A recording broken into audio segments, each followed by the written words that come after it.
What's up, everybody? Thank you once again for joining us on the Yokai Delinquents. And today we have a very special episode, as you could tell from that opening. This is our One Piece special. As always, I am Sean, Bearded Capitalitin. I am Jerry Robo Tengu Smith, and today we have a very special guest with us today. Mike, go ahead and introduce yourself. Hey guys, my name's Mike Del Vecchio. I've been a fan of you guys since the early days on the SFG podcast. And I've been super excited ever since you guys started your own channel to listen to all the stuff that you guys talk about, because your segments were always my favorites on that show. Well, thanks. Appreciate you that. guys, your guys' interests always lined up with mine, with the anime and the manga and all that. So Right on. and the Toku with the. But yeah, it is a big honor to be on the show. Oh man, we're happy to have you here. It's like every time I get on Facebook, I see you're watching something new, and I'm like, oh yeah, I've watched all this. This is amazing. You've been getting into a lot of obscure tokusatsu lately too. So that's awesome. Yeah, I went on a year-long pilgrimage to go to watch Kamen Rider, and I've been continuing with the Super Sentai and all that. So. Oh yeah, for sure. Oh man, and we know you're one of the few people in our circles who had the time as well as the willingness to come on and talk with us about One Piece, being that you've watched or read it all. And one of the ones that I could talk about the current, which we're not going to get quite into this, but the reason we're doing this for all listening, as a time of recording, this is the 1st of January 2021, and on the 3rd, my birthday, by the way, we are getting the 1000th chapter of One Piece. And me and Jerry were just hell of a birthday present. Right. And me and Jerry were talking about it. It was like, you know what? One Piece is a big part of our lives for many years, and we just kind of wanted to give it the best tribute we can with the show we have. So what we're going to be doing today is we are going to be doing a One Piece retrospective, going through all of the arcs, all the mainline arcs, none of the filler stuff, unless y'all want to. Hey, we're pretty relaxed around here. And we're just going to talk about what we thought, some of our favorite moments, and any, just whatever. We're going to be chatting up One Piece. This goes without saying. Spoilers. Spoilers. Because we are going to talk about them all, including the one that must not ever be spoiled. But yet One Piece fans love to fucking spoil all the time. But y'all are going to be seeing clips playing through. I got some GIFs. I got some great One Piece art playing during this. I'm getting fancy with this one. Yeah, I'm upping the production value, which also means I'm upping my hourly rate, Jerry. I'm going to need my paycheck soon. Wait, you get paid for this? Oh, no. Sadly, no. But yeah, so guys, let's we're going to jump right into it. For those sorry, you got something, Jerry? I've got some stats to throw out before we actually really get into it. So, One Piece, the manga by Ichiro Oda, has been going since 1997 in Shonen Jump. The anime has been going since 1999. Of course, we know the manga is up to 999 chapters. The anime has just released its 956th episode, with 957 coming out on January 10th. They also have a buttload of movies. There are 14 movies total. The last one, Stampede, came out August 9th, 2019. That's like insane. Yeah. For sure. One Piece is a powerhouse in Japan, as we've discussed, especially what we saw just in our 2-week trip to Japan, how much One Piece stuff was out there, just from merchandise to Shonen Jump stores to their own stores.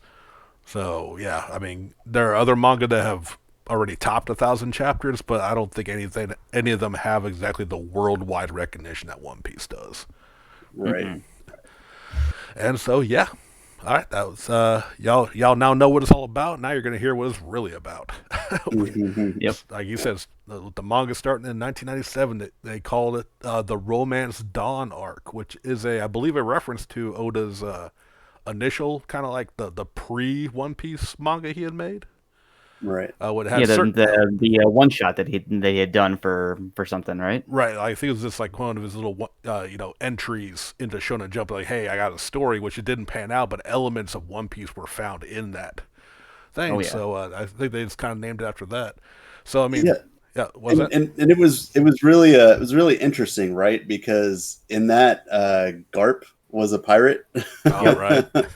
Yeah, it's really interesting stuff. If you get the box set that they've been releasing, the big collections, they put a little bit of extra stuff in each one, and that was actually for the first box set. I believe they put that in it. Right. Yeah, it was really cool to actually have a translated English for that. Right. So yeah. Which I have that box set. It does have its own little like mini manga for Romance Dawn in there. It's pretty cool extra. So yeah, so we'll get right into it. Yeah, we got the first arc, introduction of Luffy, Kobe, so many. Yeah, I guess Zoro's technically still part of that arc. But so what was like some of y'all's thoughts when you first saw like the first episodes of One Piece? You go ahead, Mike. Well, actually, I started reading it way before I did the anime. Okay. So that first chapter is just it sets up so much that you know exactly who Luffy from the get go. Like he is who he is from his first introduction all the way up to now. Like he has not. Right. I mean, he's grown over the time, but like he is who he is. Yeah. And sorry. just loving how No, yeah, good. Oh no, I was gonna say yeah, like Oda quickly like just showed us like Luffy like from busting out of that barrel on Alvida's ship, does he and just while I say yeah, he's totally grown, but like yeah, Luffy has been Luffy like for the longest, and his art is a goofy style art, but Luffy is so fitting in that, and he immediately becomes a protagonist you like. Oh yeah. You glom on to Luffy right away. Like whenever people talk about who their favorite characters in the show are and all, you kind of have to like exclude Luffy because he's like a given, Right. and then everyone else like falls into like into a level. Mm-hmm. Oh, for sure. Yeah. I still remember the first time I started watching the anime and seeing that the first chapter is not the first episode. It took me a second because that first chapter when he's a kid and he meets Shanks and he looks up and all he wants to be is on Shanks' crew and all, he stabs himself in the eye and all that, like it's just like everything builds from there, and then even having like the first appearance, retconning of Emperor Hockey, going way deep into it already, but like seeing that and like from that moment on, like oh yeah, for sure. Now, like Jerry, what was your early impressions of One Piece? Yeah, I mean, so it's kind of funny. Whenever I first got into it, I was like really young. It was whenever it came out on Fox for Saturday morning cartoons, right? Right. So I dug it, but it wasn't like my favorite show on that morning. I thought it was really interesting, but like as I got a little bit older, I just kind of like sort of shrugged it off because it was just really sort of goofy and not really what I was into at the time. And I mean, like, just kind of going down that little rabbit hole. My first real, like, whenever I decided to get into it was I had to be like early 20s, decided to watch some random new episode. And they were on Thriller Bark already at the time. And we'll get into that later, Nightmare Luffy. And then I decided to get into it from there.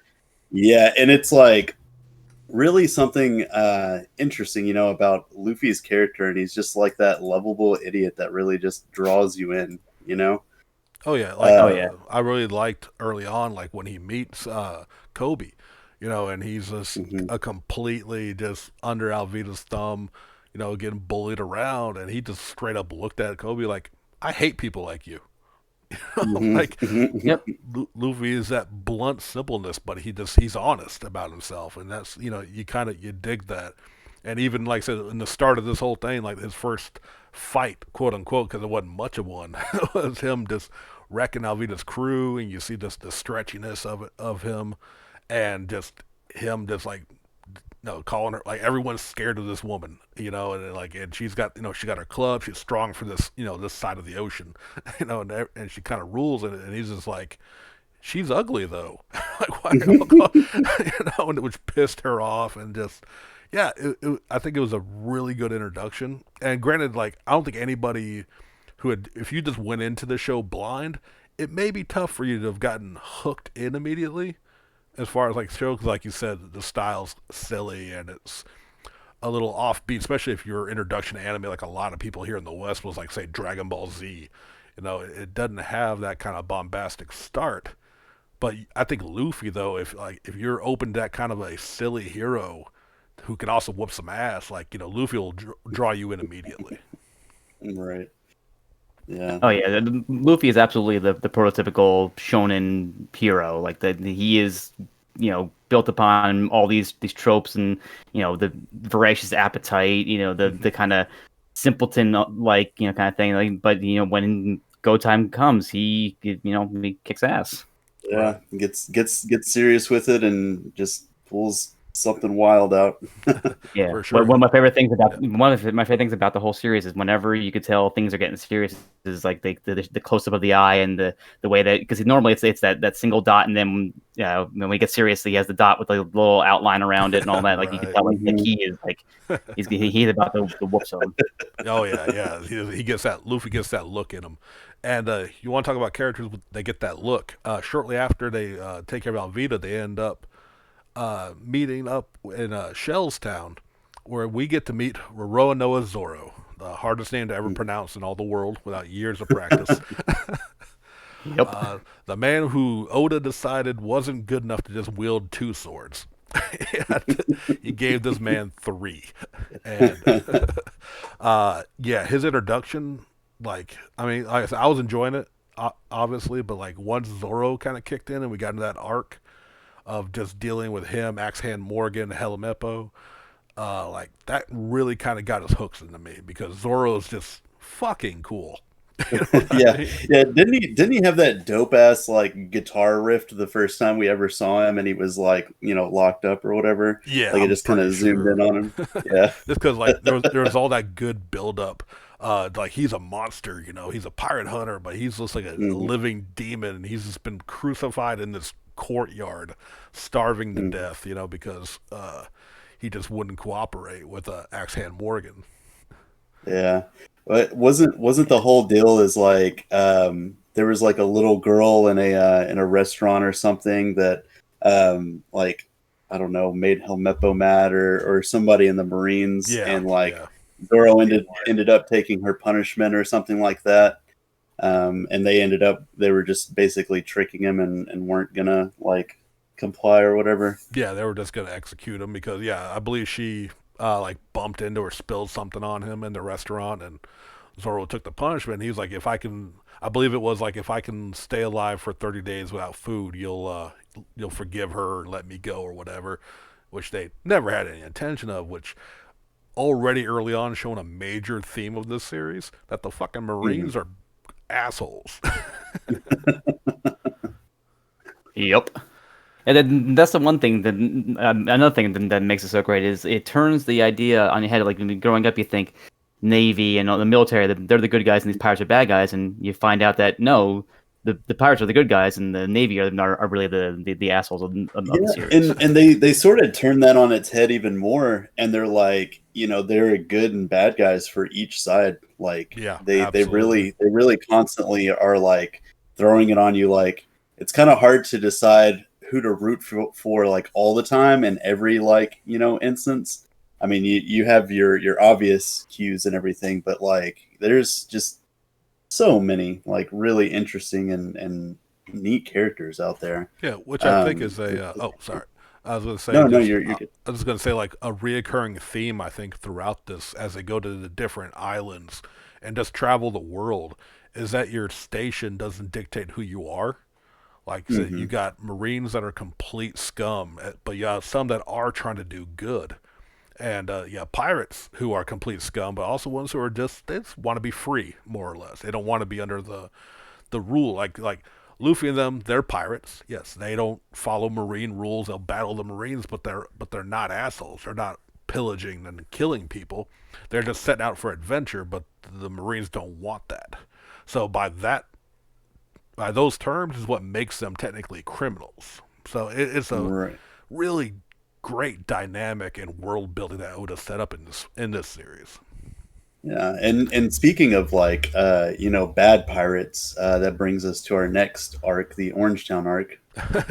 You mean best pirate? Yes, we up next is Orangetown because as they were I believe it was like as they were leaving after dealing with Axe Hand Morgan and Helmeppo, Zoro and Luffy, make their escape. They decide to work together. He draws them into the crew. And they also meet Nami, who is a pirate thief. She is the first girl, which is, again, this is just a start, even though it's not as long as some of them go. But again, here we are introducing a new character, and we don't get their origin for a very long time. Mm-hmm. And that's something like Oda now. She doesn't hold the record for it because, good lord, there's some characters who get their backstory hundreds and hundreds of chapters later. But and we do get to meet the greatest pirate in all the world and the best character in all of One Piece, Buggy the Clown. Yes, red-nosed Buggy the Clown and his big-top circus pirate crew. Yes, he is. He is I've said it before on the show. I'm gonna say it again now. Buggy is my favorite character in all of One Piece. He all of anime. All of anime. I mean, arguably, there's very few people I. What was that? I would say I'm pretty sure he said on record. I'm pretty sure Oda said that Buggy is his favorite as well. Yeah, that's why he has persisted this long. Yeah. Oh yeah, definitely. That's why Sean doesn't get a lot of collectibles of him. It is so Oda sad is very particular. that Buggy has been around this long, and I can honestly say I think I have every figure, and I don't have that many. He sadly doesn't get enough love in the collectibles department, but this is also the first introduction we get to another devil fruit user. Oh yes, right. In this, so he has the chop fruit, as opposed to Luffy's gum fruit that made him rubber. This one makes Buggy be able to separate parts of his body.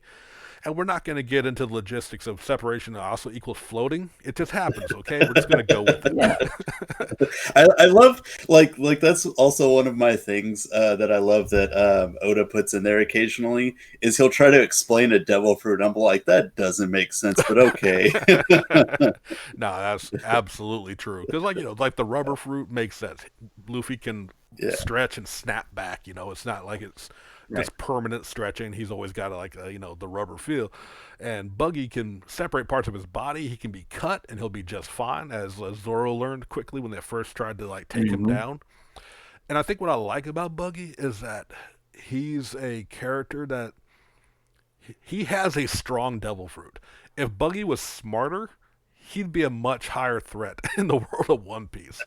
But all he wants to do is get gold and, live a comfortable life. He ain't super worried about things.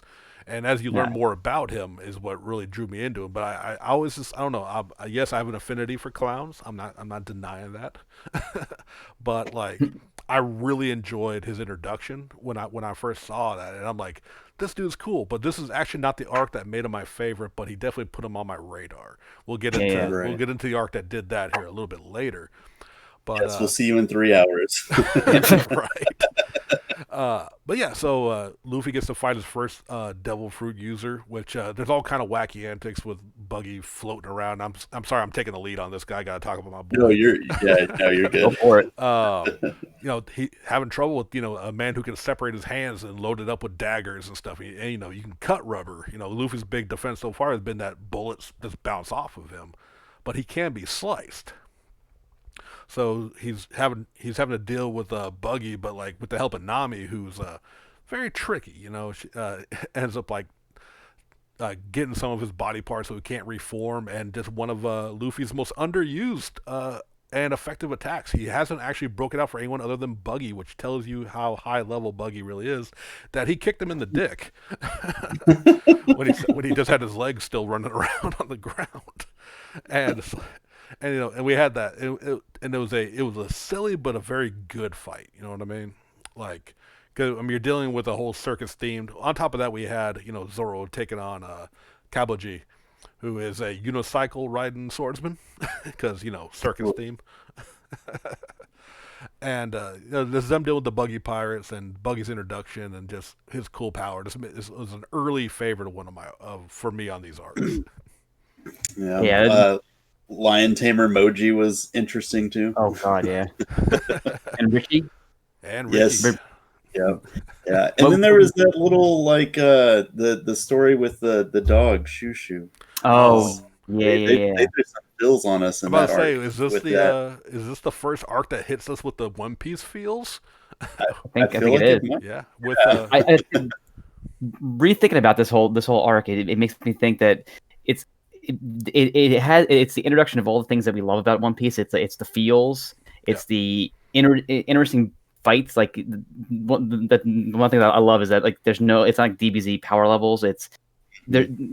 People are strong because of their tenacity or their ingenuity of how to use what could be perceived to be like a weak power or something like that. If you think about a fruit that lets you separate, you think them it's only so much, but the way that they fight is it is really cool. And then and then also the layering of we find out that Buggy has a connection to Shanks, who has a connection to Luffy. So Oda starts building on these levels to that become a staple of the series, which is amazing. Oh no, absolutely. He started layering it that early, and it's just really astounding how it worked out. I would be amazed to just see how his workspace really, because he's got to have one of those ridiculous ass corkboard pinups with cords going everywhere and connecting the dots together and stuff like that. Is there just a full room of just that shit going on in a room in his house? I would put money that all of that corkboards, wires, all that's there, but it's just in his head. He just has right. It. You know what I mean? And we've seen his messy ass workspace full of cigarette butts and ink stains from years of working on this. But I think he just has this amazing world already laid out. And what scares me is that he says he has another story ready for when this is over. That's wow. That's just crazy. He knows his next story he's going to do when One Piece ends. Quote unquote, because we don't believe it ever will. He's been saying it's going to end for years now, and he just never does. Right. Oh yeah. Thank God. We keep getting although the number of years has gotten smaller over the course of him not meeting those deadlines. But yeah. So they wrap it up with Buggy. Nami unofficially joins the crew. She's just pretty much forcing them hey, you owe me money, basically, because she's about getting cash. At this point, that's just all we really know about her, that she steals from pirates and she's got to get some money and she's willing to scam anybody for it. So that takes us to Syrup Village arc, where we meet everyone's favorite liar, Usopp. Actually, I think this is probably everyone's first. I don't know. How did y'all feel about Usopp? I know a lot of. I didn't mind him when he first joined in, but I know some of my friends that have just gotten into it or have been into it as well really didn't like Usopp at first. Yeah, I think for me at that age, I was man, this character is kind of annoying. I wasn't blown away by him. I was and it's kind of one of those cool dynamics too, because you're if every character was just some kind of badass or whatever, it wouldn't be as interesting as it is, right? Right. Yeah, I remember when I was reading it, he was the first time through. I didn't hate him, but I also he was not my favorite. He was kind of a mid level, I could take or leave him. And then it wasn't until I rewatched the anime from episode 1 all the way up through one of the later arcs that I really grew to love him. I think a lot of it also has to do with his voice actor. It was one of those. He's a guy that you fall in love with because of his heart and his. Despite his shortcomings of not being strong and not being but he's smart. He can figure things out. Like and then he just like has the heart to go through, and no matter what, will always try his best. Oh, for sure. Yeah. And I think it helped with me. Like I said, a lot of the people I've heard said they don't like Usopp, or they didn't like him at least at first, which is, like I said, fairly common. By the time I discovered One Piece, I'd kind of I've watched a lot of different anime at that point. Like once I figured out how to acquire anime through nefarious means, if I'm being very honest, I watched a lot. So like I didn't necessarily. I was used to like how there's certain characters don't all have to be just badasses right off the bat. It's not like I dug the idea of him being, calling him the liar, but you just see really is just telling the stories to make the sick girl whose name I'm forgetting, but just like telling her big, big stories that are not true yet. If y'all ever noticed that about Usopp's lies to her, most of them have come true now. Yeah. Her name was Kaya, by the way. Kaya, thank you. Yeah. It is 20,000 years since I watched that. Right. All right. Right. No, we got Billy as a character, but thank you, Jerry.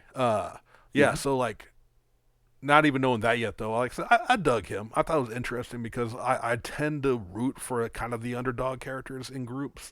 Though at this point, and still to this day, Zoro is my favorite Straw Hat. Besides, like you said, Mike earlier, besides Luffy, because that's always a prerequisite is Luffy. Yep. But I dug Usopp early on, and to me, he only got better. And I recently, we'll get into more details once we hit that arc. My buddy hit the arc where he truly started going, you know what?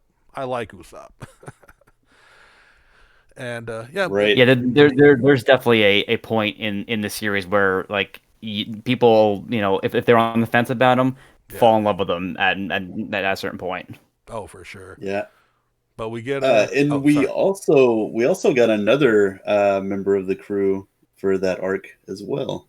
We did after taking care of Captain Kuro and the Black Cat Pirates in a.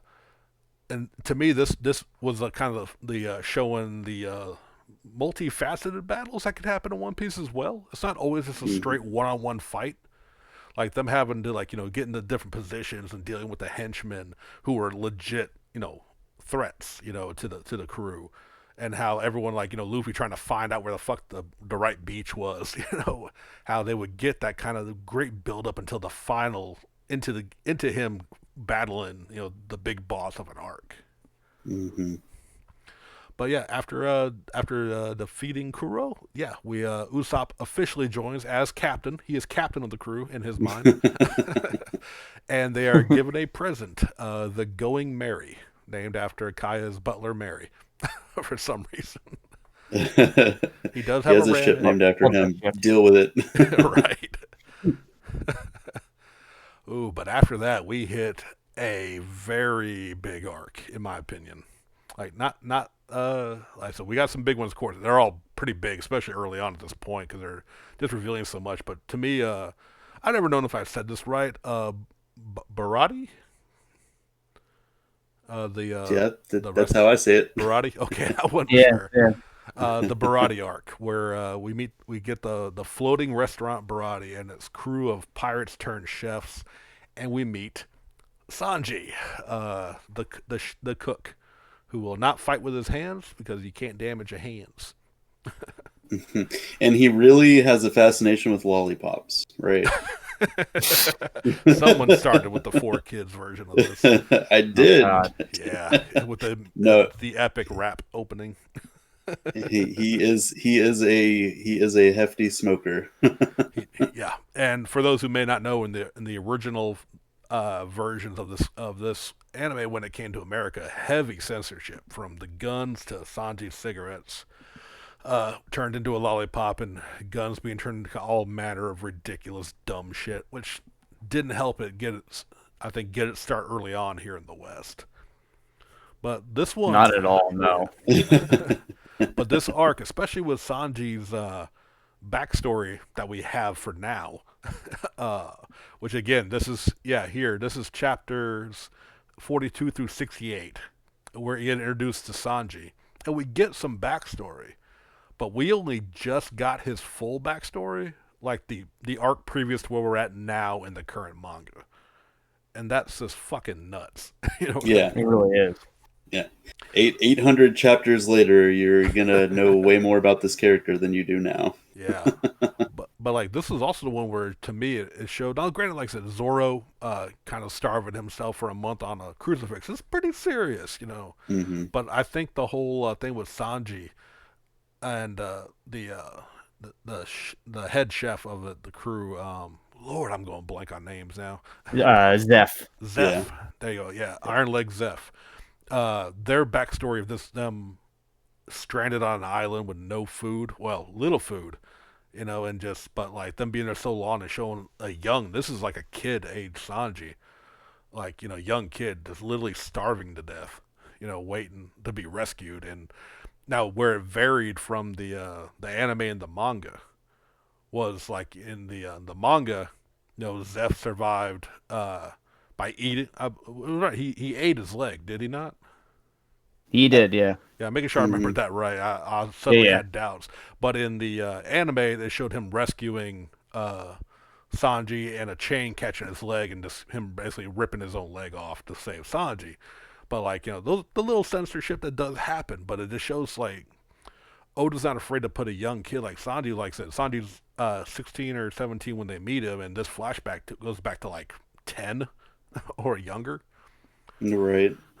Yeah, and I think most of the times when we get flashbacks of them as kids, they're somewhere around like 7 or 8, because I think that was like Luffy's first like youngest appearance he was like around 7 or so. Right. Which also that whole flashback with Luffy, which we honestly we mentioned but didn't really touch on, they're showing Shanks and the red hair pirates was just also just want to nod on that, was an amazing piece of like, just kind of getting you into the feel of One Piece, I think. But with this, we get Sanji, and they run into the Krieg Pirates with their leader Don Krieg, known for all of his weaponry, which shows again how even after fighting someone with devil fruit like Buggy, that they still had the next villain didn't have a devil fruit, so it didn't set the standard of like everyone who's a threat has to have a devil fruit. Right, yeah. It just showed like through, again, like you said, my creativity and the techniques they can use, they're all threats for their respected era of when they are in the show. And Krieg with his poison, his armor, and his spear was like, it was a damn good fight. Yeah, plus it incorporated the big weakness that outside of blades that Luffy has, because he has the devil fruit. They said in the series that anyone who eats one becomes an anchor, meaning that when they hit the water, they sink to the bottom. They can't swim. They basically die. Yeah, and which is crazy for a show, a series about pirates being on the ocean.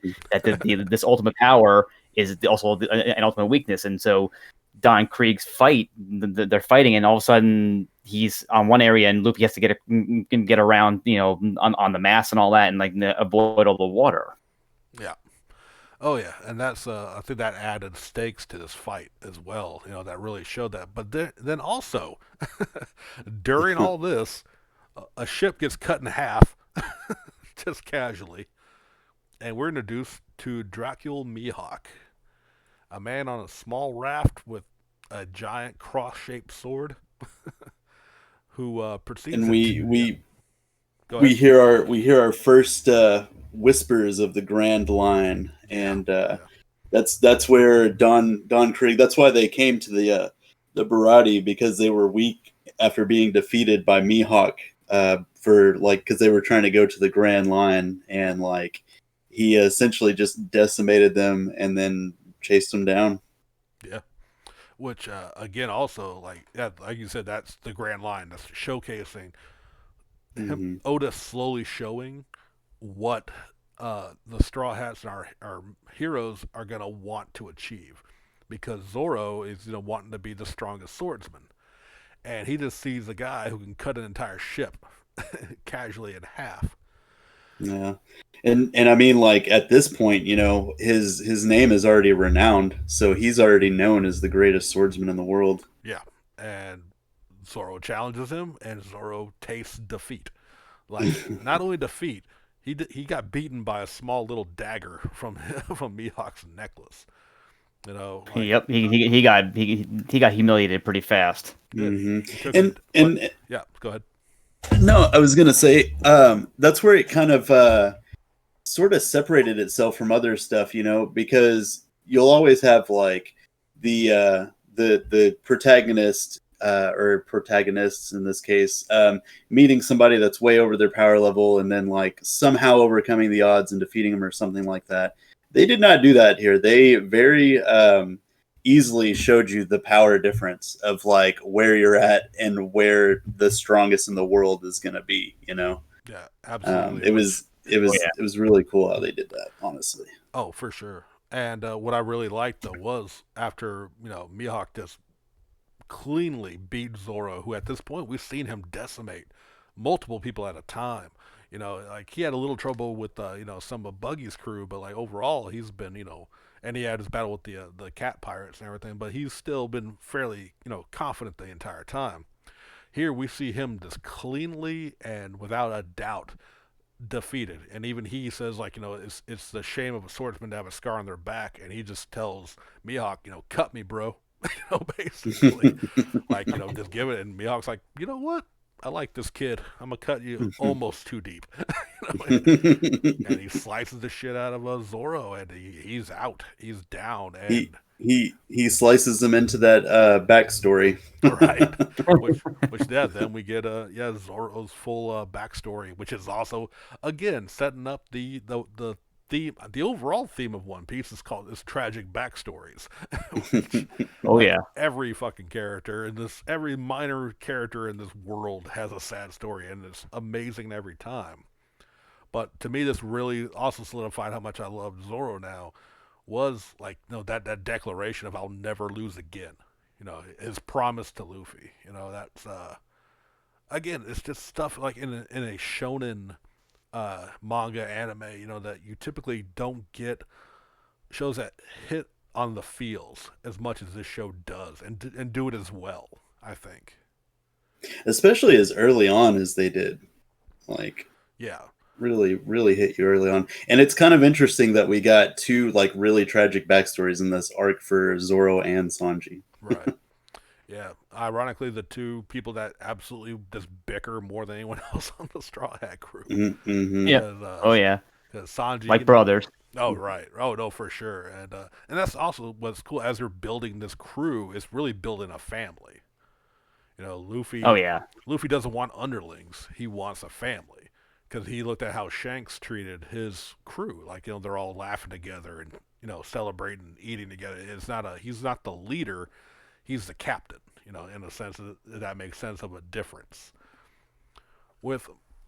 But yeah, I mean this is a big one, like you said, previewing the Grand Line, one of the 7 warlords of the sea, as well as just that massive power difference that they're going to have to get to if they want to, continue on their journey to find the One Piece.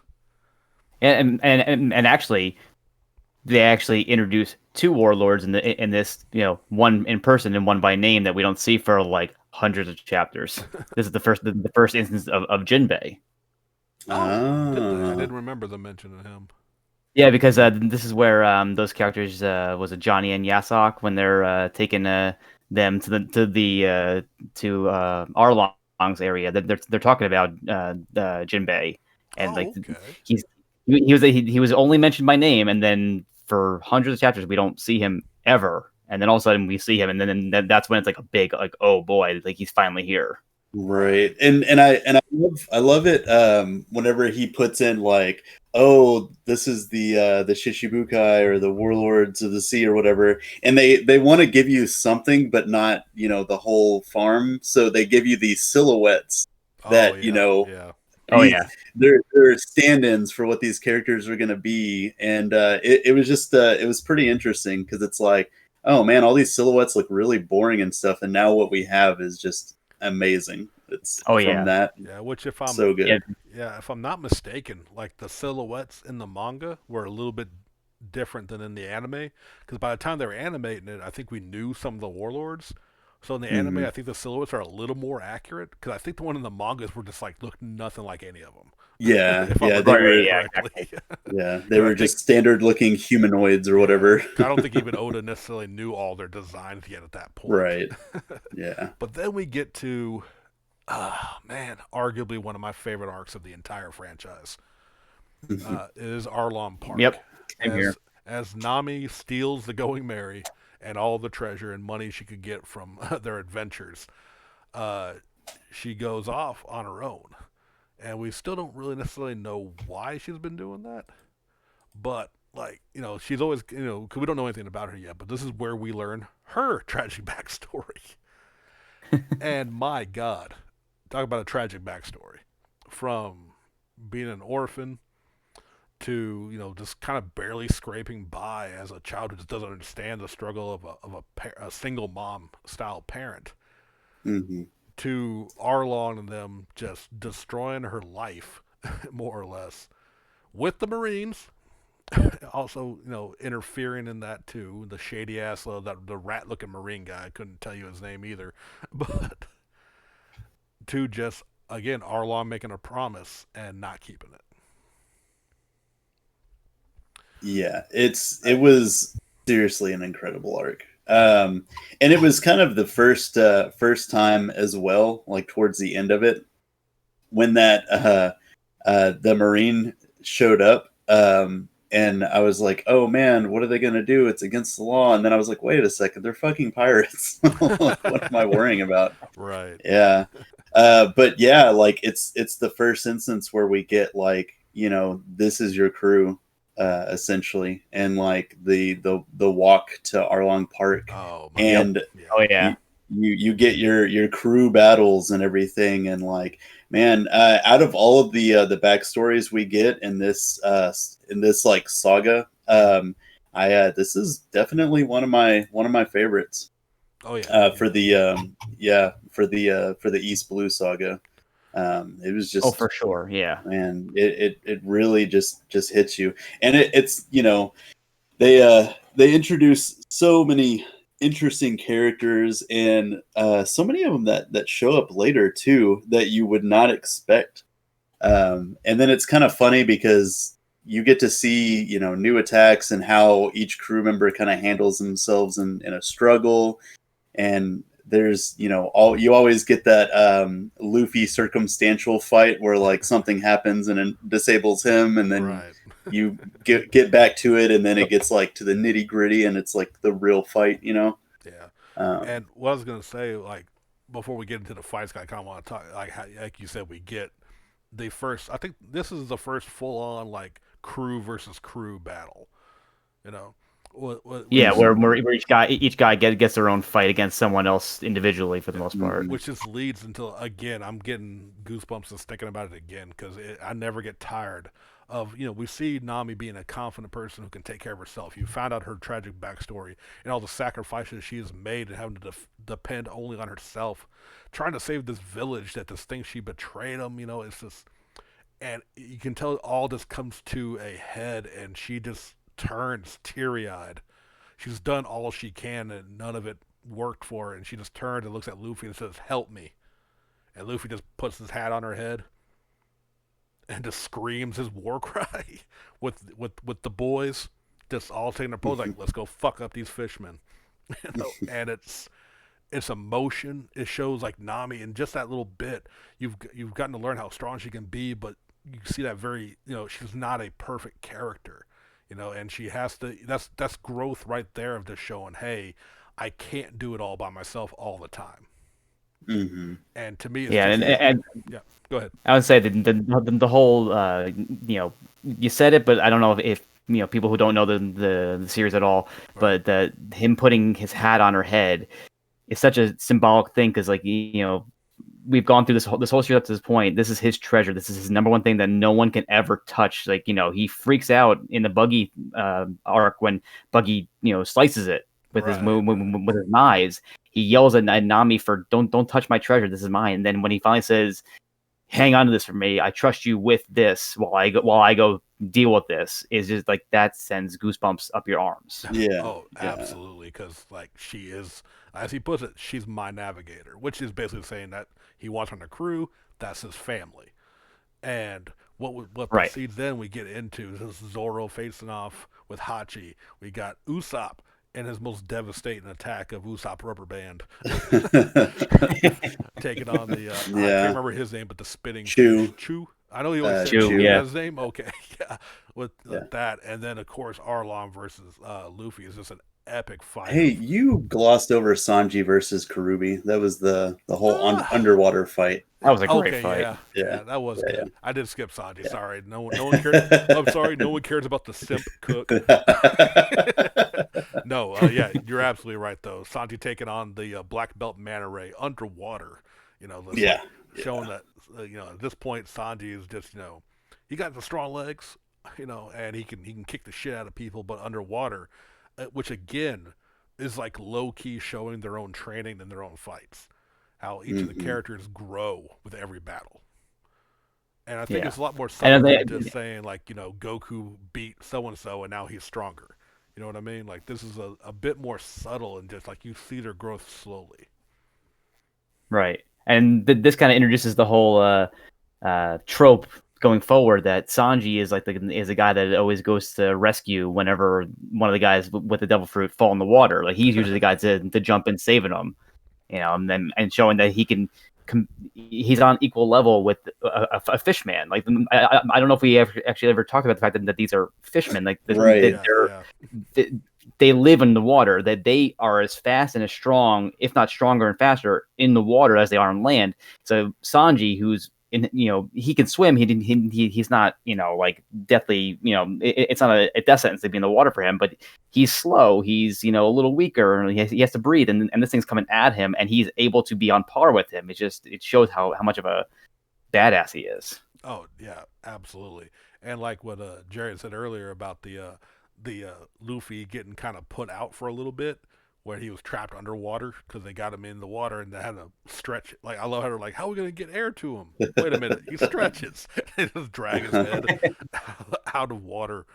But it just shows, like, just like they don't know each other that well, so they weren't really thinking at the time, like all Luffy's abilities. But which then Luffy finally gets back in the fight, and it's just an epic battle with Arlong, and just showing, like, Luffy gets even more detail about how he was using Nami, and where like, you can beat a man, but it takes a lot of hate in your heart to just kick a man through his own building, like down every floor. Yep. With I think it's Gum Battle Axe. I think is what he called it. Something like that. Yeah, I'm pretty sure. He just literally steps on Arlong, like stretching his foot hundreds of feet above him and bring that foot down on his chest and just knocking him through every floor of Arlong Park. And it was because not only did he have to beat Arlong for Nami, but he had to destroy the place where she was being held prisoner, basically. Like, like that was symbolic to her. To, like, not only am I beating this guy, I'm destroying your prison for the most part. Oh yeah, absolutely. Yeah, breaking those chains. Because it's really turns into one of those things of, like, a lot of people and stuff that they encounter. It's like, they're in this kind of situation, and they're just like, I could never go against this thing and or fight this, and then you have these, like, fearless pirates that come in and just go against the odds and prove the impossible possible, and it just really becomes like this kind of ongoing theme with them and their journey throughout the series. Oh yeah, absolutely. And like I said, this one is just one of my favorites. The emotional beginning to the battle of Nami asking for help still gets me every time. As well as just, like I said, good battles between, you see Sanji really be able to cut loose in this battle, seeing what he's really made of. Zoro doing his thing too, as well as Usopp really getting his first, like, true one-on-one fight and battling through his own cowardice, where he knows, like, his goal is to become a brave man of the sea. But he knows he ain't the bravest man out there. But by God, you push him that corner, he's gonna do what he can. And just, I think it's still my wife's favorite battle of the entire, what she saw of the series was this, all you hear it off camera. It says Usopp hammer, Usopp. He just beats yeah, with the hammer, power, and then he breaks out Usopp the rubber raw band. energy of Usopp hammer. This hammer, rubber band, hammer. Because and it shows Usopp. Which remember he psyched him out earlier with the rubber band because he acted like it was gonna be some huge attack, and Chu blocked it. I thought it was gonna be something major. It even shows Usopp's cleverness in battle, where what he lacks in strength, he makes up in tactics, in a sense, even if they are kind of cowardly tactics. Yeah, I mean, and whenever you're living in a world with people that could slice metal in half and just incinerate things with their body, like their devil fruit abilities, you have to be pretty tactical whenever you're a normal dude. Yeah, which like I said, it's a great growth you see in that, Zoro, Sanji, and Usopp, who can hold their own with Luffy, who don't have devil powers. They're all strictly just by their own skill and training and dedication, and I think that's really fucking cool as well. Oh, for sure, definitely. But after they go there, they go to Logtown, which this whole search for the One Piece, which is what I got the title, was from the last pirate king, the one who got to the One Piece, Gold Roger, was executed in Logtown, and so they make a pit stop to kind of see where he was executed, and I think they also wanted to kind of get supplies and whatnot. But of course, Luffy's got to get in some shit, and this is where we get introduced to Logia type devil fruits. Right. Yeah, and I think I don't remember if they really mentioned it when he fought Buggy, because they were the same types. But when they got to Logtown and we saw that one, didn't they start kind of categorizing them? Yeah, it was here they really showed the different types, because while Buggy definitely is a Logia type because of his the way his body works, I don't think he's generally considered one. They usually don't categorize him as that. I think I could be wrong. Well, he's Buggy's a Paramecia type. Oh no, yeah, you're right. Yeah, because him and Luffy both have those strange body types, and then Logia types are elements and stuff like that. Yeah, the Logia become the element that of what the fruit is, whereas the Paramecia are their body turns has the attributes of whatever it is. So Luffy's body is rubbery, but he's not rubber, I guess, in a weird sense. And Buggy is just Buggy. Separation shouldn't mean floating, but it does.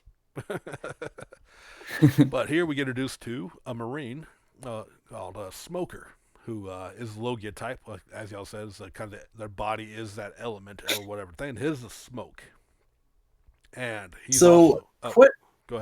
Question about this. Do you think he was born as Smoker? Do you think his name, whenever he was born, do you think his parents were like, yeah, let's just name him Smoker? Or do you think it's I guess probably a nickname that he picked up later on? I'm a guess that it's a nickname from later on, unless I'm thinking nickname. Unless when he was born, his parents put both those cigars into his mouth, which in this world completely feasible. Very much so. But he is, we get him and his assistant Tashigi, who is another one of my favorite characters, and I actually am a big fan of Smoker as well. Just because he is he's that asshole Marine but he's doing good. He doesn't put up with the bullshit corruption of the Marines. He ain't really doing anything against it either, but he's more just interested in upholding justice. Yeah, he's the kind of head down, do his thing. He has a certain sense of justice that he's gonna go about no matter what, good or bad, against his superiors. Right. And so we get you get the kind of Luffy causing some trouble in town, just trying to get to the execution platform, but we also get a really cool side thing with Zoro, because he's needing some new swords, and after Nami basically conning him out of all of his money and owing her a bunch, he goes to a sword shop and ends up with not one but two legendary swords. Yeah, the scene where he picks out the one sword that he still has, that demonic sword, where the shopkeep tells him, like, it has a curse and all that, and so he takes it, he throws it in the air, holds his arm out, and basically offers it in his arm for this sword, and then it just barely misses in his arm. It's still one of the coolest things that Zoro has ever done. Right. Yeah. Just the sword chooses the swordsman, right? Right. Yeah, and he said Basically, it was in basically a bargain basket, a barrel full of swords, and he was like, "No, that one's cursed. You're not going to want that." And he says the same, and just the shopkeeper's so impressed as he puts a true swordsman for the first time in a long time, brings him another legendary katana. To which Tashigi, also about Smoker's assistant, is she's a fangirl of these legendary swords, and she kind of is our introduction into the fact that there are legendary swords throughout this world, who are just like basically superior craftsmanship and different levels of those as well, including Mihawk's giant sword earlier is one of those. But then, they did an awesome job at just really like sort of characterizing these swords and like making the details on them like very interesting and all very unique, while still like keeping them as just katana bases. right. It's really liked how they did all of that. But the really cool part about this art too, though, is we get a return. We get a return of Alvida, who now has a devil fruit. She got the smooth fruit, and like they didn't even recognize her because she like looks completely different now. And then you also find out she is teamed up with another pirate. Oh God! The returning Buggy, who's back from his adventures. Which in the anime we got a little like call him filler if you want, but technically canon of him having like a little. Oh no, it's definitely canon because I was gonna say if you're reading the manga, right, it kind of comes as a surprise. But if you're reading the chapter previews or the introduction to each chapter, there's a little. Oda starts doing these little side stories that become actual canon. So like you see Buggy on this adventure trying to find his missing body parts. Yeah, I think that one it was called like Little Buggy's Big Adventure or something like that. Was exactly. The little story that they did. And like the cover stories honestly like kind of become a little prophetic because they people started really analyzing those after a certain point, and they're like, who the fuck is this? We don't know anything about this character. We thought all of these were jokes and about Usopp playing with seals or something like that. Like exactly, they would do the team up with the character and an animal or something. But it was that was a really cool part of it. And correct me if I'm wrong. Did they do the Kobe and Helmeppo thing through a cover story as well? I believe so. They did, yeah. That was definitely a cover story one too. Yeah, I couldn't remember on that one. I just remember, it actually being a little filler thing through the anime. Yep. So that's pretty awesome too. Oh, for sure. And then the last thing they kind of do with this, besides getting a little history with, this is where Gold Roger was executed, the start of the new era of pirates, is that right when Buggy and them are in Smoker and all of them are just like trying to kill Luffy, a storm arises, and we get to see a character seemingly causing the storm. I don't think that's ever been confirmed yet because we still don't know anything about this. I don't think character. It has, no. But he'll later be introduced as Dragon, Monkey D. Dragon. And all we see is he's just a man in a cloak with a tattoo across his face. But like again, this is let's see, chapters 96 through 100. Introduction of this character who's a big player in the later stories now, and he's already been introduced with no explanation. And and it's that kind of like forethought that makes this just absolutely amazing. Just like them putting them in there and then not saying anything for like 200 chapters about like what that was even about. Yeah. Another thing that was kind of interesting about that, and another thing that we were introduced to was actually Sea Stone, because Smoker's weapon that he had was made out of it. So it's basically one of those items that and it's interesting because Smoker is this devil fruit user, so you would think if anything, like I guess he's just really careful not to touch it at all. But he also, I think, wears gloves and stuff, so it kind of works out. I believe it's just the tip of the blade of the. Oh yeah, no, that actually, yeah, I'm pretty sure that's what it was. Because he like basically touches Luffy with it, and it has the same effects as the sea has on devil fruit users. Yeah, because the weapon itself, where it'll make it weak. I'm trying to remember the name of it. It's like a sai, right? Like a sai with only one side to it, but of course it's a jite.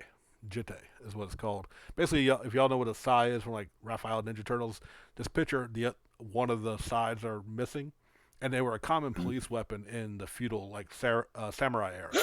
So, but his is of course like the size of a giant sword, but that is with the tip of it being the sea stone. This is where we you kind of realize there are different Marines of different strength levels that are obviously trained and dealt with to deal with devil fruit pirates. But from here, we are going to they're heading towards the Grand Line, which is kind of the goal. They know that's where all the pirates have to go to, and we get to reverse mountain arc. Yeah, that was actually the end of the first saga, the East Blue Saga. So next we start the Alabasta Saga. Which with this one we get of course more world building. All these early chapters, which I think some people aren't keen on with this series.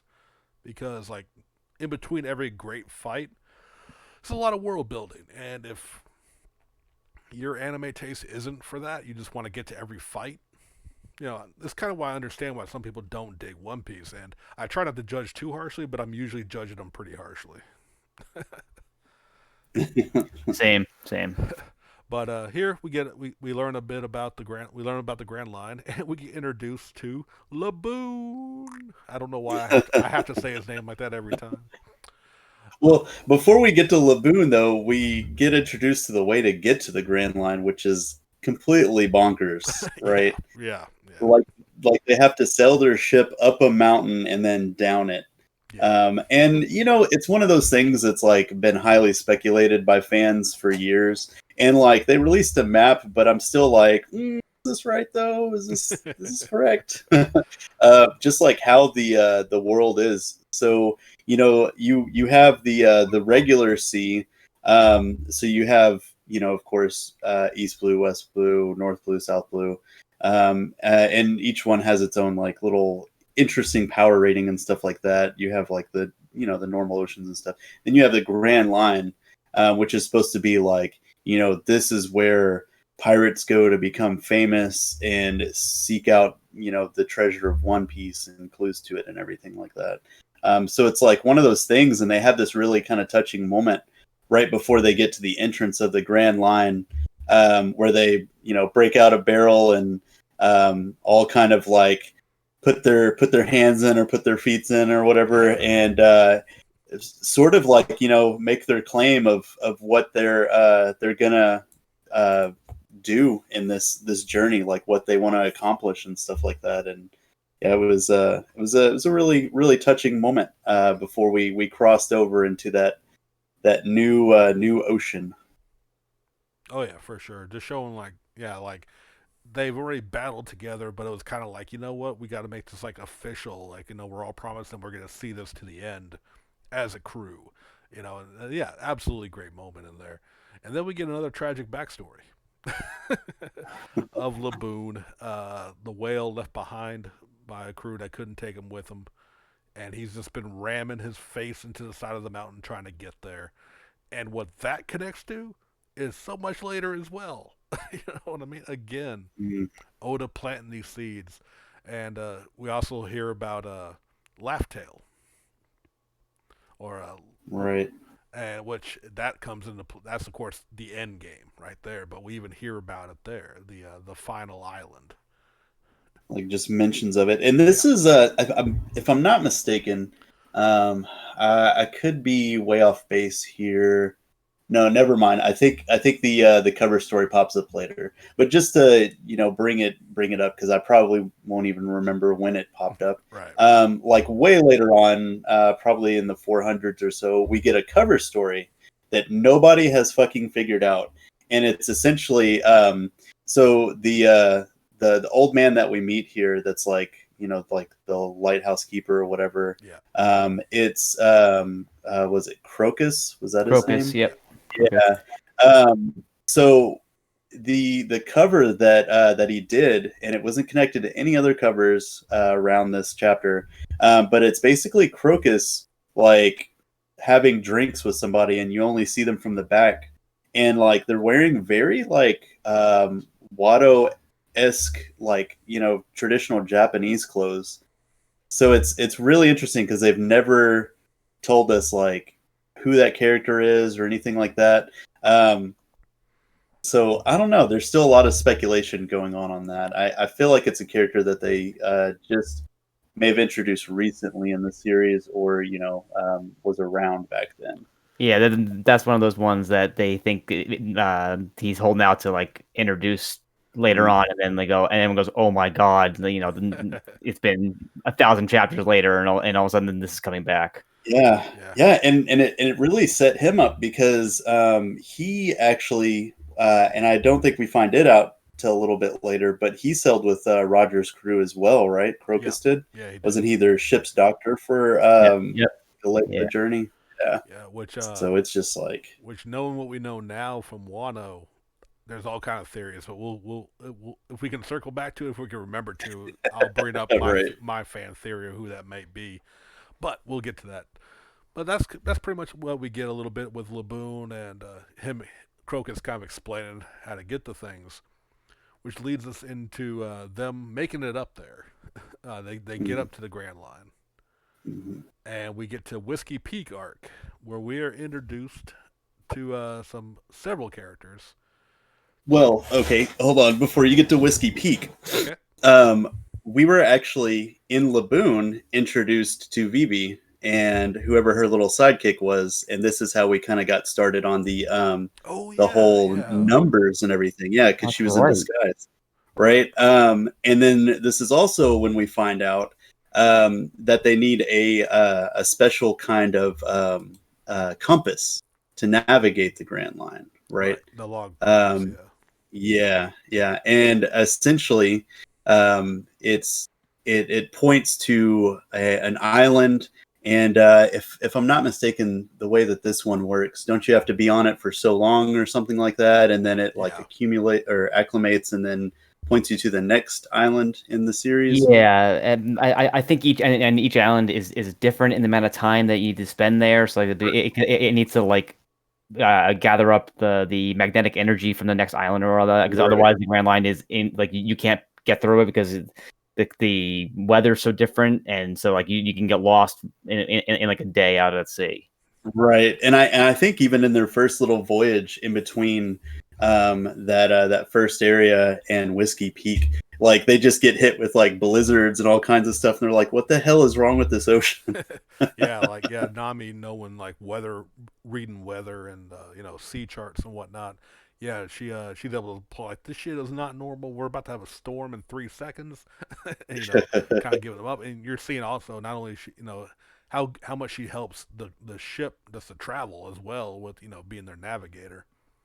But yeah, I forgot that we did actually see Miss Wednesday, as Vivi is known as, and her partner Mr. Nine, which is part of a whole other group we're going to get to here shortly. But they are also in at the Whiskey Peak arc, which is a whole town of shitheads. Like to me, other than kind of introducing Vivi and Karu, her not a chocobo but a duck, and of course the introduction to like, oh crap, what are they called? What's the group called? Baroque Works. Yeah, Baroque Works. Yeah. I mean, to me, the most standout part of this short arc here was just showing how simple Luffy can be. After the Whiskey Peak, after the town people just welcome them with open arms and party them down and get them all fed and liquored up. And once Zoro finds out what's really going on and he's trying to stop them, Luffy just sees Zoro fight with people that fed and that fed him. And he's like, "The fuck are you doing, bro?" And him and Zoro have a little fight, like just Luffy's kind of bullheadedness. You know what I mean? Because he's like has no idea, but he's not hearing him either. And it's like you get that brief little squabble between crews sometimes. It was also really cool. And we find out like because of everyone that was drinking, the alcohol and stuff that they gave them, the biggest tolerances are apparently Nami and Zoro. Right. Nami, which actually comes in like a little later. But one of the cool little details about Whiskey Peak is how like they have like fields. They call them like fields of cactus looking thing. Like they're like you see the cactus needles all throughout their hills until Zoro discovers they're actually graves of all the pirates. This whole fucking town had just eliminate, and take their shit basically. But yeah, it's like I said, to me it's like other than introducing Vivi, who will eventually play a much bigger part. Not too much to this arc, but it's still a. What was that, Mike? I would say the other big thing that comes out of this is where Zoro gets his grand line, like his reputation. He beats the 100 pirates and gains his reputation. Like he's in he's blue. He's the pirate hunter, but like once he hits the grand line, he is like the pirate killer, or he has this reputation going forward. Oh, okay, right. Oh, and you know what? Speaking of reputations, we didn't even mention it, but it was posted that Luffy was set up with a bounty. The Marines set a bounty on his head after everything that happened there. Yeah, I guess it was after Lowtown, wasn't it? Yeah, and his first bounty was set to 30 million. So he was a somewhat renowned pirate after that. Yeah, because what was it like a Zoro? I think only Zoro and Luffy got wanted posters, but Usopp demanded that he had one too because he was in the background of Luffy's. Oh yeah. Oh yeah, I love that. Which is funny going back to it, and it's one of those interesting things that they threw in there because he's like their I don't even know, like he wasn't their shipwright sniper. He's their sniper, but he's also kind of acting like a shipwright at this point.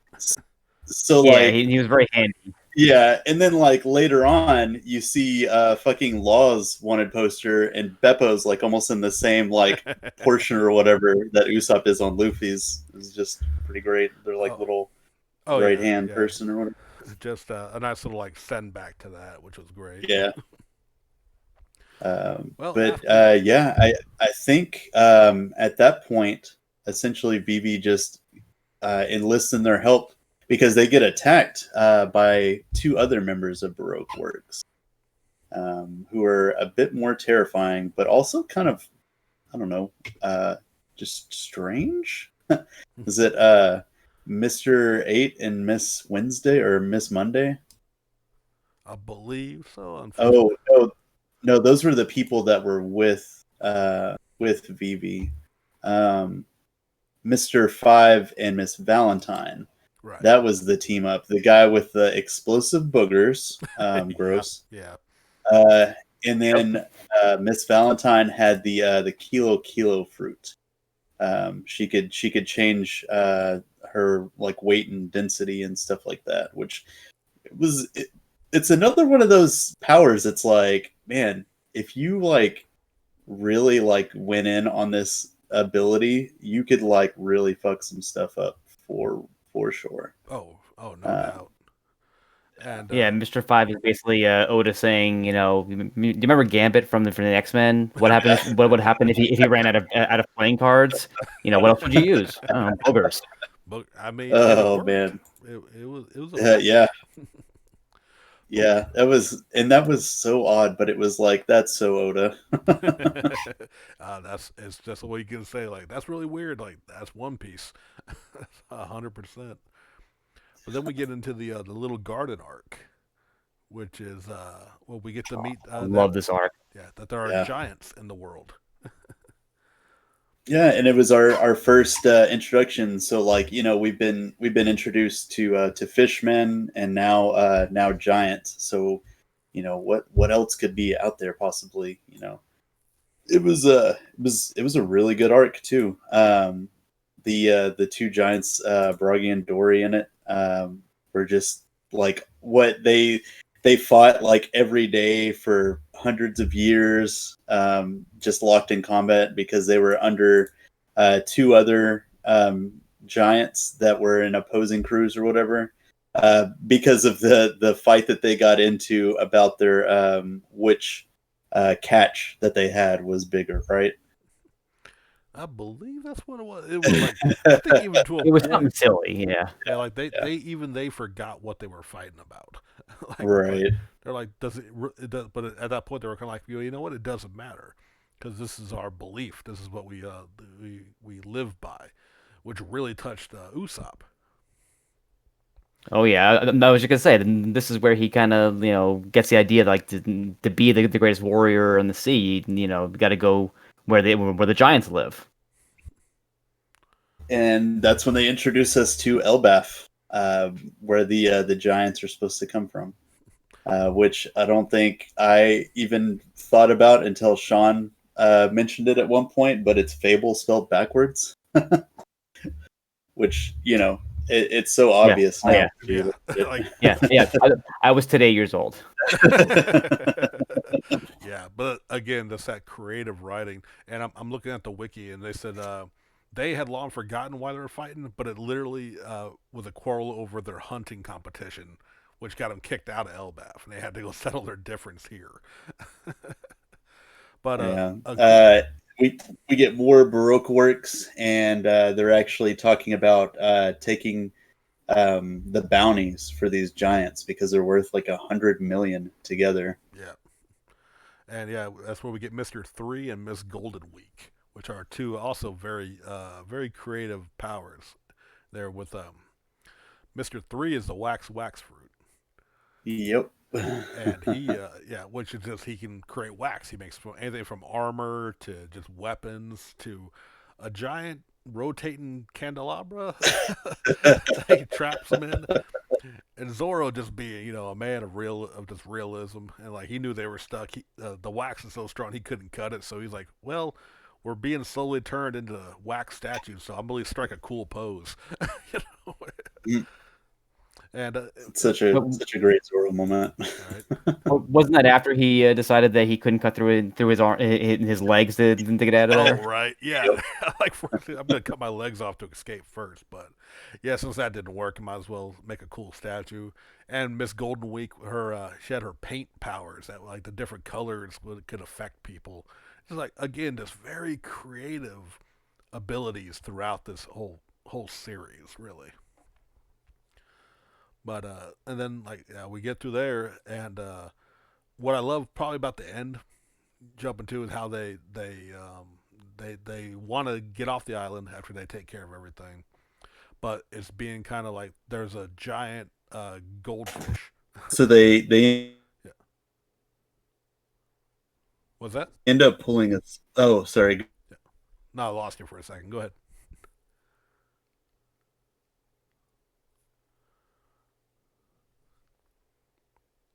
Hello. We are having some technical difficulties. Let's see if we can fix this. Sorry about that, y'all. Y'all just stay tuned. Oh. To Drum Island to look for the world's greatest doctors or anything. Sean, you there? I'm back now. Sorry, we lost you for a little bit. I got it going again. Sorry about that. Okay. No, you're fine. We were just explaining about Nami getting bit and then going to Drum Island to look for a doctor. Right. And I just wanted to point out real quick that before they went there, they had to bust through a giant goldfish, which was that's right. Yeah. Yeah, which tied back to Usopp's one of the lies he told Kai. Well, on his island was that he once found a giant goldfish out in the sea that he thought he found land, but it was just one of his poops. That again, we got tied back though. He did encounter a giant goldfish. So like again, some of his lies becoming truth. It's pretty cool to me. Right. But yeah, then Drum Island. Yeah, trying to cure Nami. And my God, do we get some tragic backstories here? Yeah, like what? Well, probably my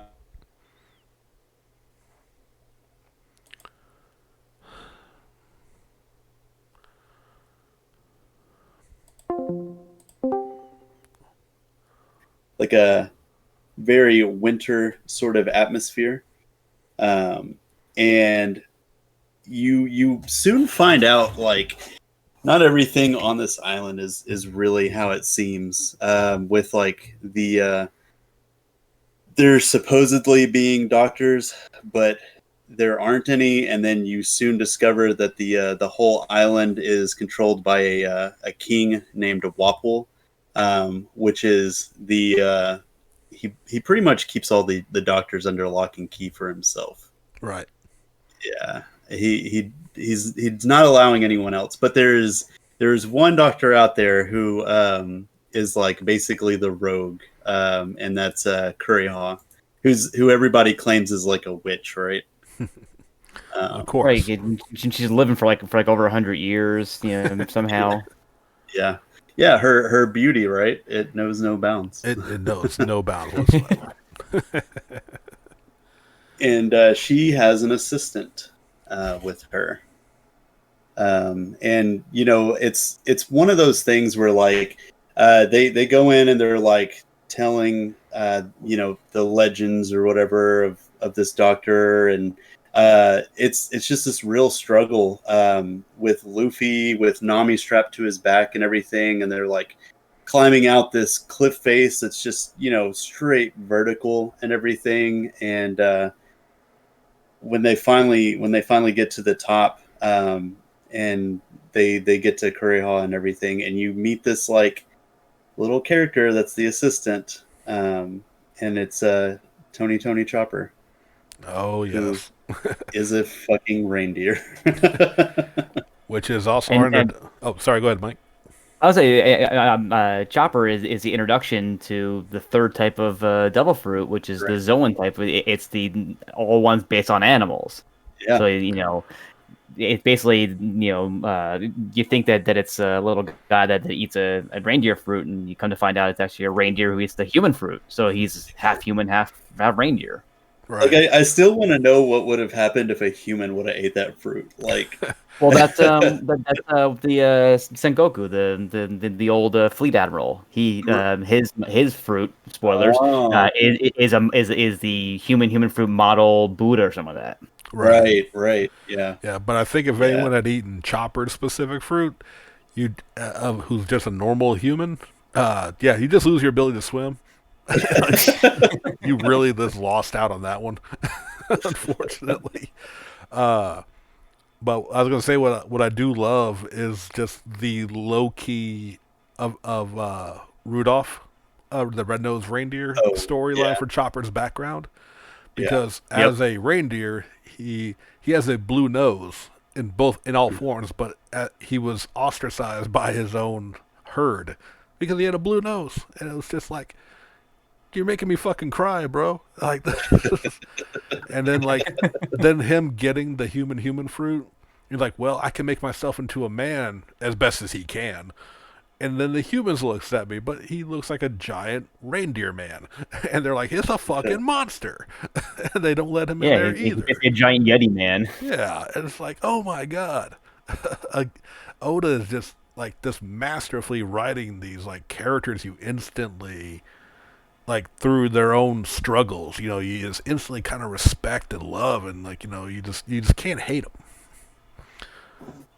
Yeah, and like, talk about sad backstories. Like, Chopper is definitely top tier, like sad. And I mean, not just because of what happened with him and his group of deer that he, was with at one point.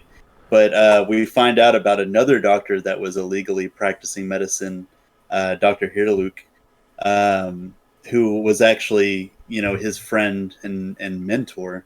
Yeah. But he was kind of what they would call a quack doctor, you know, like not super great at it, but he wanted to help people, and I think his whole mission in life was to, cure everyone, cure all the sick people, and it kind of sort of became Chopper's journey, because it was it what they had some kind of medicine that Chopper ended up making because he got sick.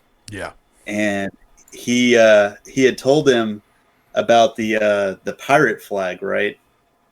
And how you could trust the skull and crossbones. So Chopper ended up making him this medicine that had a skull on it, and it ended up being poison.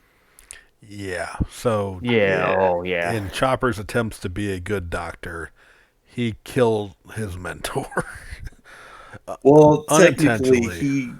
he didn't die that way, though. He was going to, but he, ended up blowing himself up. Well, yeah, but Yeah, in front of Wapple. That yeah. was like, man, when does a man die? And like, when he's forgotten was like one of the things that choked me up so fucking bad in that whole, Right. like, since the beginning of this story. He definitely has one of the more impressionable backstories for sure. And how cruel is it of Oda to give that kind of a backstory to the cute mascot? Like, Right. that's just mean. Yeah. Yeah. And also, I think even before we were introduced to Chopper, we got another Zoan fruit, and that was with Dalton. Yeah. That they introduced, and his was it an ox fruit or a bull fruit? It's yeah, but he ended up he was with the town at the time. Man, my memory's a little hazy on it. Right. Yeah, But yeah, he was like their not their leader, but he's kind of like he got things done for the town. right. They're like their protector and Right. everything. He was a like a former person for Drumcastle, I think, and then he was like, no, this is pretty fucked up. I'm gonna go be for the people. It's an ox fruit, by the way. Right.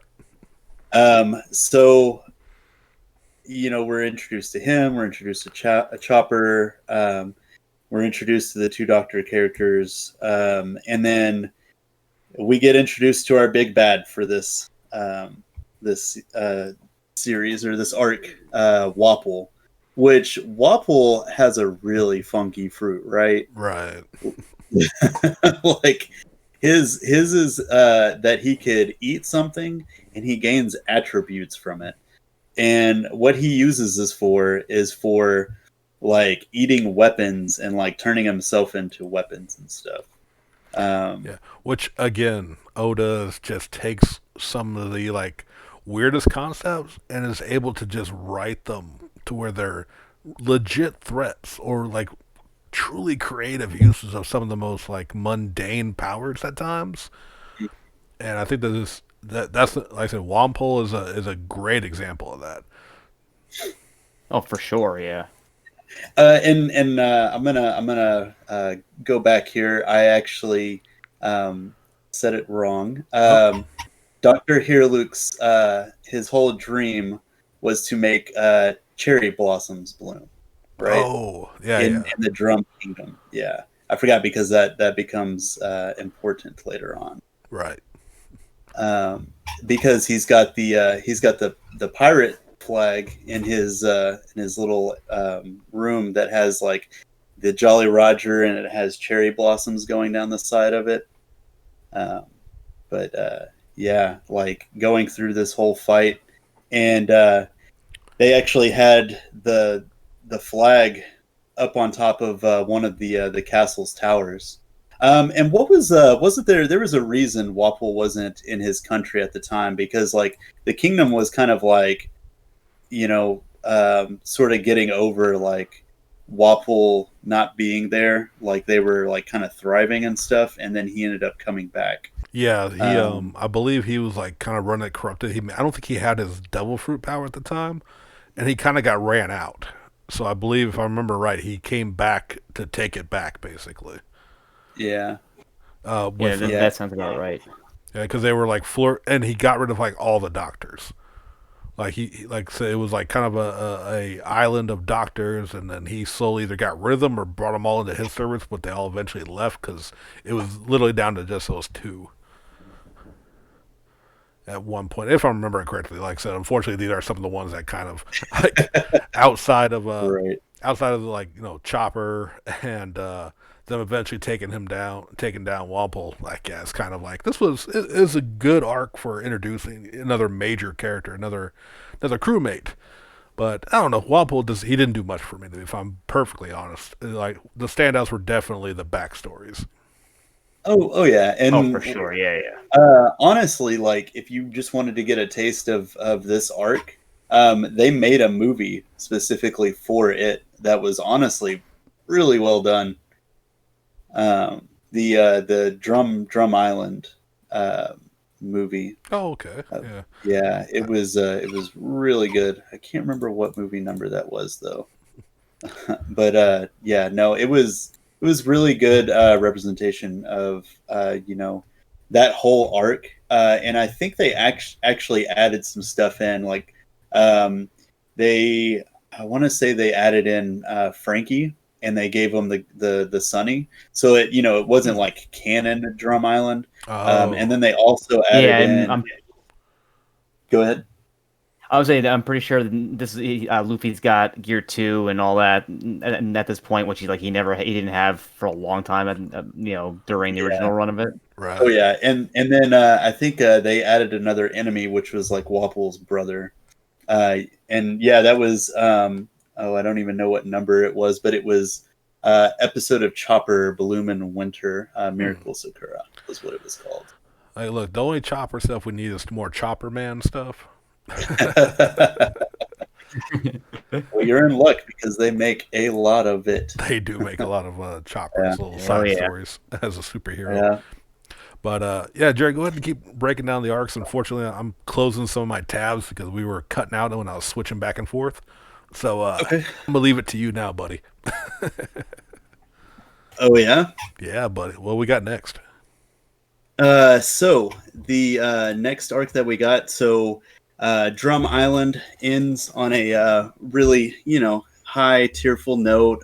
Chopper decides to join the crew. On their way leaving, Dr. Kuruha and Dalton end up loading these cannons with the cherry blossoms and essentially make Hero Luke's dream come true. They make it back to the ship and end up finding. So I think, what was it? So they end up making it to Alabasta at last, finally. And the whole thing about Alabasta is it's on the verge of civil war, right? And Vivi's, basically been like, hey, there's one of these warlords named Crocodile. He's the leader of Baroque Works. Do we know that it's Crocodile at that point? Do we know that he's the leader? They call him Mr. Zero. Right. At this point, like they don't know his name. Like, they don't know he's the leader of Baroque Works. Right. Yeah. So we get to and it's interesting, and it's also a thing that we really get to see that islands can be as big or large in this world, and you have whole countries and continents and everything, and Alabasta is one of those major humongous kingdoms that we're getting to, and there's this whole thing with Baroque Works and Crocodile essentially trying to overthrow the dynasty that's in place, so he could take over from the shadows and just rule Alabasta. Right. We also get introduced before we get to Alabasta. I think this was actually after Drum Kingdom, but Mr. 2 pops up. Right. And it's interesting. Mr. 2 is this very wild and flamboyant character, and his ability is that he can change his face to look like anyone. He just can't change his voice, so he changes into Nami, and then starts talking, and Sanji's like super pissed off about it, and like no. But it was kind of interesting because they sort of made like a little bit of a kinship with that character before he knew who they were. Yeah, for sure. Which, side note, because you mentioned a character already that we haven't gotten to, Frankie. Yes, it's funny to me that they're in the same series that both yeah, Mr. Two and Frankie are voiced by the same guy. He just right. hikes his voice up a little bit more for Mr. Two. Super. I think that's great. Yeah, no, I love that. I love that voice actor too. Yeah, he's been around for a while because he's actually, side note, he is Judah in Gundam Double Z, Oh, which is Oh, from the early '90s, and then yeah. he's also Ninja Man in the later episodes of Kako Ranger, which I'm getting to right now. Which is funny because he's also pops up in the like joke series Akiba Rangers as well. Yeah, And it's funny because he's a very like Showa level villain, so it's actually him, and he's not just voice acting for a monster or anything. that's funny. Yeah. From what I understand, oh no, you know what? I was getting it confused. I'm thinking of oh, who's the one much later on with the huge head. Oh gosh, yeah, yeah. Oh, that person is a friend of Oda's that he wrote that character for Oh, to be in the series. for Ivankov. There you go. Yep, that's it. nice. He's like a famous cross dresser in Japan and like is a friend of Oda's. Oh, Oh, that's awesome. Yeah, I did not know that. yeah, no, that was cool. Didn't know that either. Yeah. So we get into Alabasta. We're hearing about all these issues and stuff that's going on. I think a big portion of it is about a lot to do with like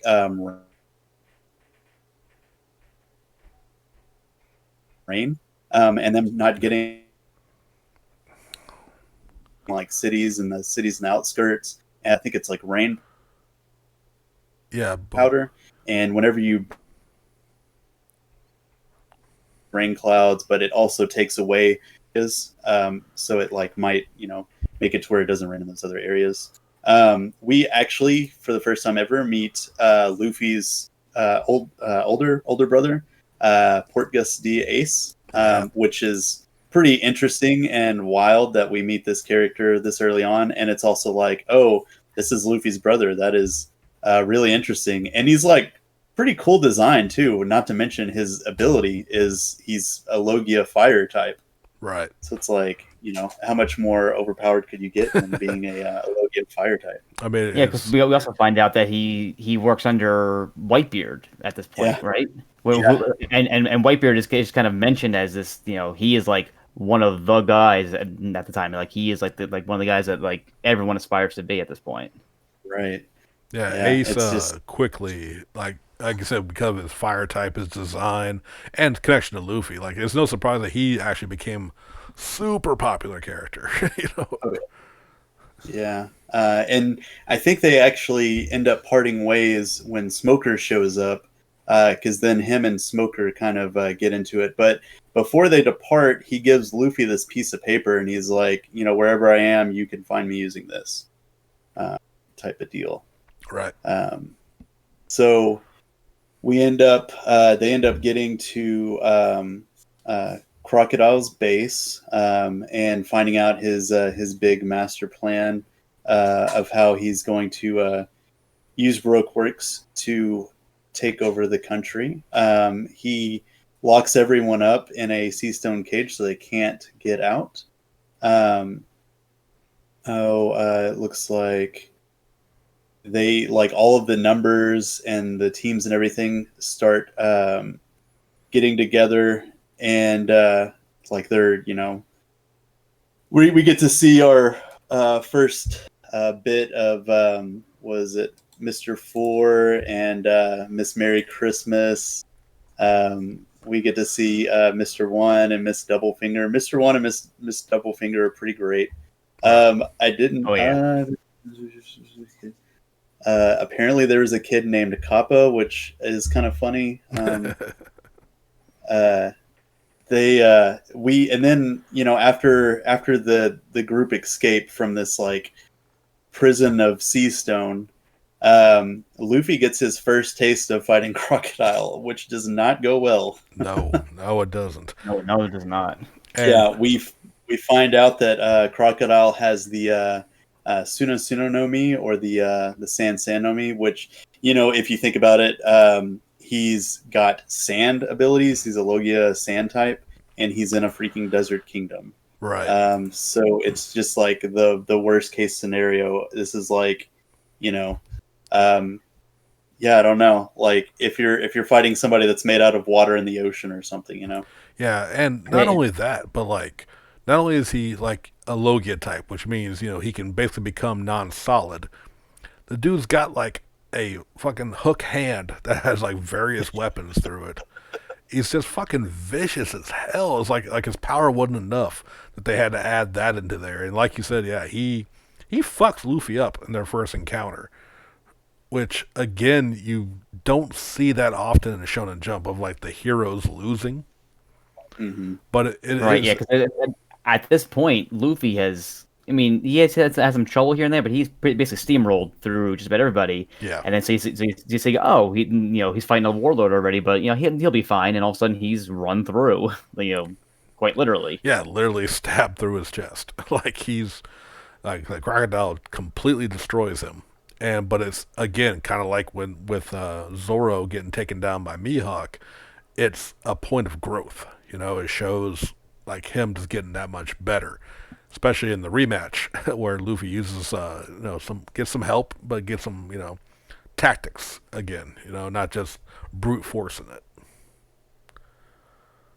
Yeah, he actually doesn't have to think about how he's going to beat him, So like he comes with the giant water jug on his back, and like finds out that if he's wet, that he can touch him, like right. That in the gate. Like it's like every Logia has a weakness at some point, and just because they can turn into the element doesn't mean that they're completely invulnerable. Right. So like Crocodile's is if he's wet, with some kind of liquid, doesn't have to be with just water. If he's touched with it, you can touch him again.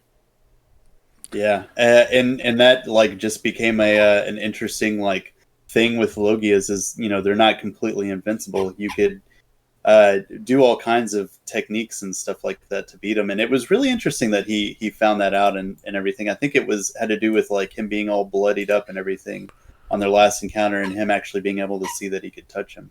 Yeah, I believe so. Yeah.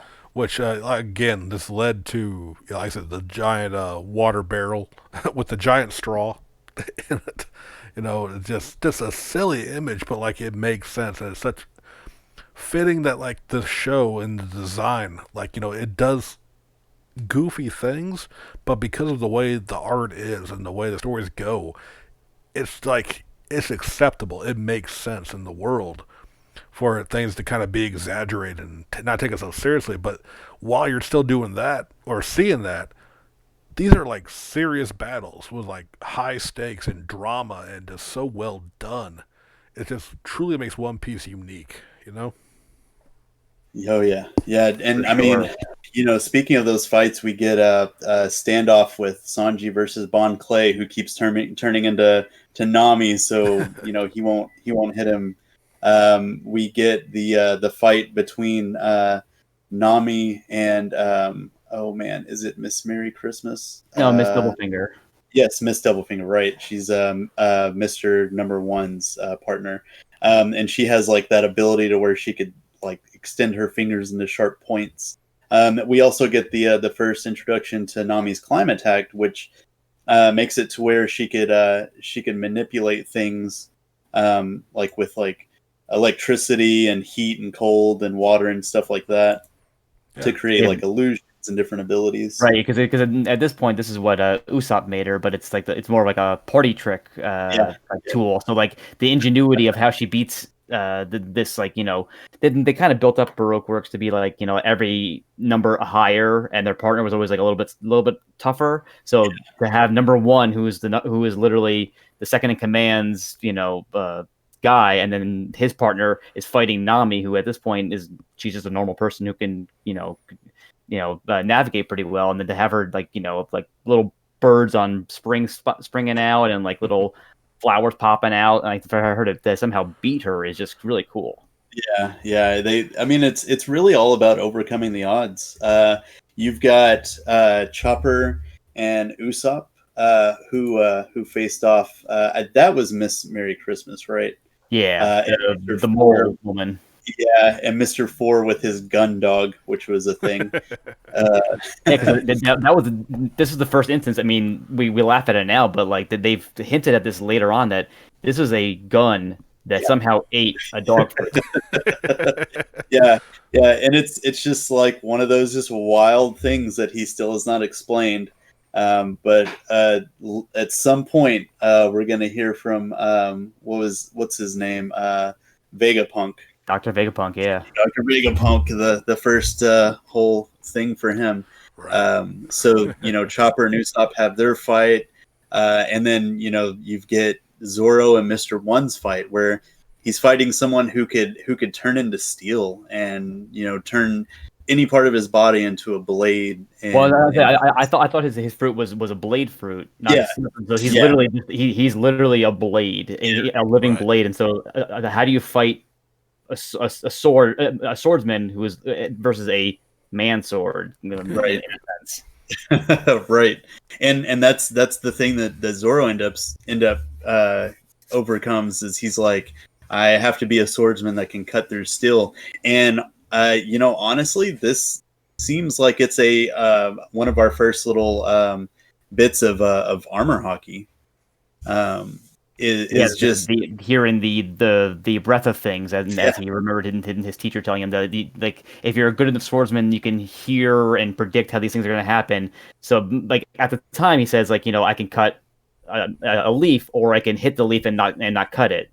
And so like later on, I think that we apply that to being like the observation hockey and all that stuff. Right. Yeah. And I mean, just kind of spoilers for later. We said this is going to be all spoilers. They do have these abilities that normal people could train up to get that make them be able to damage devil fruit users and everything. Right. And it's stuff that they give like us little like snippets of in these early arcs. But Zoro ends up overcoming and beating Mr. Number One. And then we have, while Luffy is chasing down Crocodile to put the hurting on him, we have this whole thing going on in the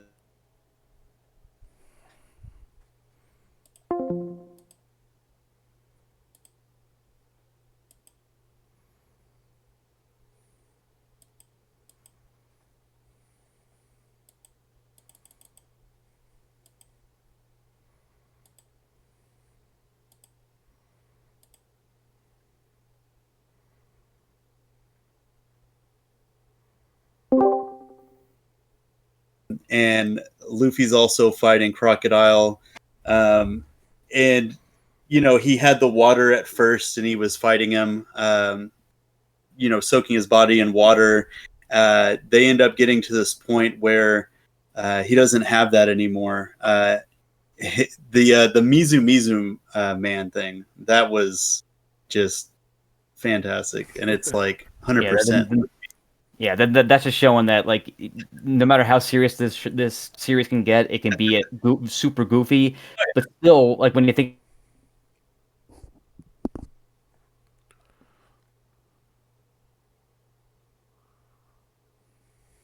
about it, well, like Luffy is full of like looking guy and still fighting a warlord pretty on par. Yeah. And it just also shows how resourceful he is, with all those fights. They end up making it to this tomb area, and we get our first Japan and anime is all about the names of their moves and everything, and this is the first time really, right, unless I'm mistaken, that we get Gumu Gumu no Gatling, and Luffy literally Gatlings Crocodile through the roof of this area, and above where they're at is like the town square for the capital city, and it basically signals the end of this long struggle that these people have had of just Crocodile just sailing through the air, just defeated. And it was like a really like triumphant moment, all their struggles and everything that they've gone through.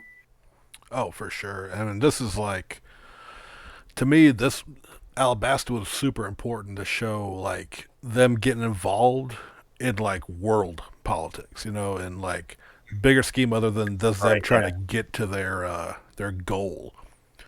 And so like this, like I said, this super important arc, and this obviously also just the growth of all the growth of all the crew, and yeah, kind of showing that they're not just gonna be on their own mission, that they're gonna get sidetracked, and we're gonna see that a lot throughout the Right. series. Right. Yeah. And there, go I ahead. would say this also introduces something kind of important, the idea of plot armor, because this is the one where so some of the King's retainers, Pell, who is a Falcon man, Right. he's the one who takes the bomb out of there and flies it out and explodes, and everyone goes and cries for Pell, and somehow he's alive, and even though he never could, but like that's like a running thing in the series, is that these people who shouldn't survive these impossible odds somehow don't die in the current story. Like you can only die in flashbacks, because then you're not there in the present. Right. Yeah. No, I mean, and it's like a huge kind of thing. And then when somebody actually dies on screen, they make it the most tragic fucking thing ever. Yeah, It's like, Yeah, for yeah, sure. it's a slow build up, because like like you think of it as this trope of like, oh well, everyone's they'll be beat up, they'll be incapacitated, but then they're not gonna die, because no one dies in the current story until they do. right.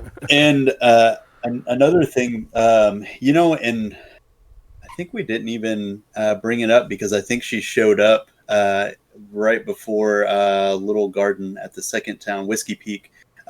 Miss All Sunday. We Yeah. Nico Robin, we were actually introduced to, and she had just kind of been like this, like scary, like really quiet person that we didn't really know what was going on with. And it kind of seemed like there was some subterfuge going on with her because she was sort of sneaking around a bit, and you didn't really know what her motives were. Well, they finally wrap things up. They invite Vivi to come with them, but she ends up staying, to help fix the country.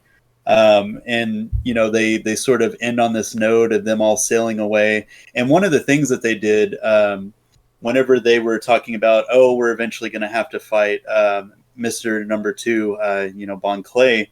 How are we going to know if one of us is him or not, because he could easily sneak in.